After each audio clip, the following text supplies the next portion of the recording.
आज की इस कहानी का नाम है साधु और चूहा। प्लीज़ हमारे चैनल को लाइक और सब्सक्राइब करें, ज़्यादा से ज़्यादा सपोर्ट करें। बहुत समय पहले की बात है। एक गांव में एक साधु मंदिर में रहता था। उनकी दिनचर्या रोजाना प्रभु की भक्ति कराना और आने जाने वाले लोगों को धर्म का उपदेश देना थी।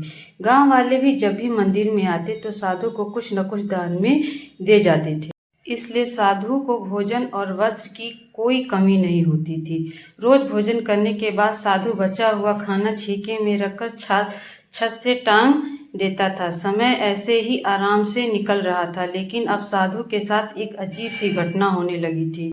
वह जो खाना छीके में रखता था गायब हो जाता था। साधु ने परेशान होकर इस बारे में लगाने का निर्णय किया।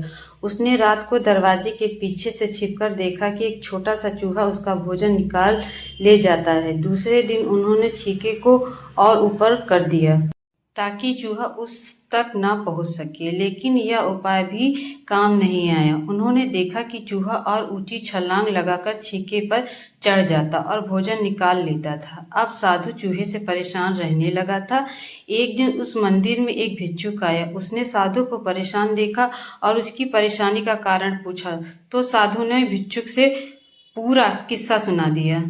भिक्षुक ने साधु से कहा कि सबसे पहले यह पता लगाना चाहिए कि चूहे में इतना ऊंचा छलांग लगाने की शक्ति कहाँ से आती है।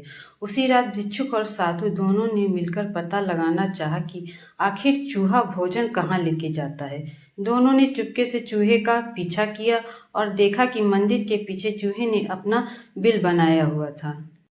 चूहे के जाने के बाद उन्होंने बिल को खोदा तो देखा कि चूहे के बिल में खाने पीने के सामान का बहुत बड़ा भंडार है।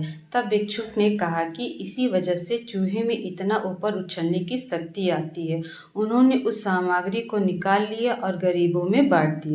जब चूहा वापस आया तो उसने वहां पर सब कुछ खाली पाया, तो उसका पूरा आत्मविश्वास समाप्त हो गया। उसने सोचा कि वह फिर से खाने पीने का सामान इकट्ठा कर लेगा।